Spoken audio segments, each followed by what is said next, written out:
रहा है in a simple harmonic motion when the displacement of one half of amplitude what is the fraction of total energy total kinetic energy. अच्छा, ये formula देख रहे हो हर जगह अक्सर बार बार यूज हो रहा है, तो मैं एक काम करता हूं, फिर से लिखता हूं, ये नोट कर लो कहीं पे।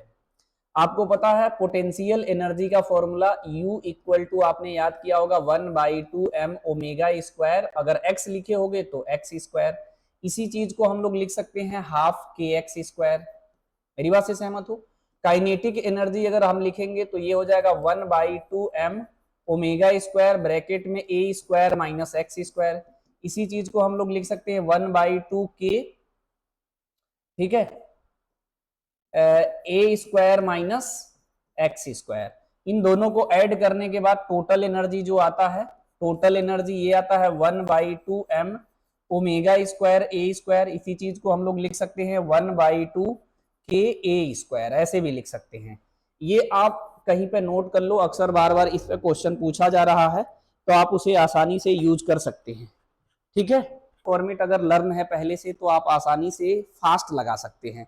मतलब आपको फॉर्मूला कब याद होगा? जब आप उस पर क्वेश्चन प्रैक्टिस करोगे। क्वेश्चन तभी प्रैक्टिस कर सकते हो जब आपको फॉर्मूला ये पता हो कि इस क्वेश्चन में हमें यही वाला फॉर्मूला लगाना है ना? ठीक है, तो इसमें क्या कह रहा है जी, देखो ये कह रहा है in simple harmonic motion when the displacement one half of the amplitude, मतलब डिस्प्लेसमेंट को x ले सकते हैं, y ले सकते हैं, तो ये कितना है, a/2 है हमारा। ठीक है, ये कह रहा है what fraction of total energy is a kinetic energy. ठीक है, तो इसमें पूछ रहा है कि what fraction of total energy is the kinetic energy. तो काइनेटिक एनर्जी, काइनेटिक एनर्जी का फॉर्मूला जो मैंने पीछे लिखा वही यूज करेंगे, 1/। अच्छा, इसमें ऐसा कुछ नहीं है तो आसान वाला यूज करो। देखो, आप अगर इससे सॉल्व करोगे तो भी आंसर आएगा, आप इससे सॉल्व करोगे तो भी आंसर आएगा, तो मेरा एडवाइस है आप इसे यूज करो, ये ज्यादा इजी है कि नहीं?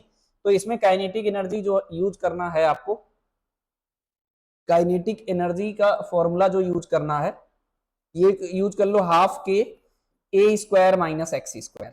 मेरी बात से सहमत हो कि नहीं? सीधी सी बात।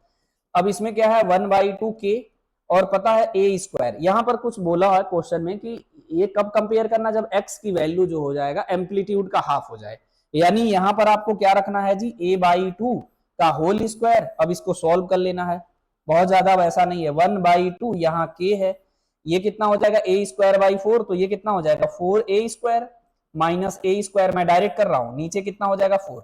मैंने इसका स्क्वायर भी कर लिया और एक ही स्टेप में हम एलसीएम भी ले लिए, जैसे ए स्क्वायर बाई 4 होगा, यहाँ 4 हो जाएगा, 4a स्क्वायर माइनस ए स्क्वायर कितना हो जाएगा जी ये। इसको अगर हम लोग सॉल्व करेंगे तो काइनेटिक एनर्जी जो आएगा हमारा 1/2k 3a square divided by 4। आप 3/4 को आप इधर ले आइए, 3/4 को इसे लिखिए 1/2k ए स्क्वायर। मेरी बात से सहमत हो? ये भी मैं लिखा हूं, अभी आपको कंपैरिजन करके दिखा दे रहा हूं पीछे। अच्छा, आगे लिखे होंगे। अब इधर देखो, टोटल एनर्जी को हम ऐसे भी याद कर सकते हैं, हम इसे ऐसे भी याद कर सकते हैं हाफ के ए स्क्वायर से। तो टोटल एनर्जी जो अपना आया वो कितना आया, यहाँ पे टोटल एनर्जी लिख सकते हो, तो ये हो जाएगा 3/4 और ये है टोटल एनर्जी। तो काइनेटिक एनर्जी अपना आ गया, यही तो पूछ रहा है क्वेश्चन में, सिंपल सी बात। ये 1/2 है, 3/4 है, 0 है, 1/4 है, तो सिंपली इसमें कौन सा आंसर टिक करोगे जी, बी ऑप्शन करेक्ट हो गया।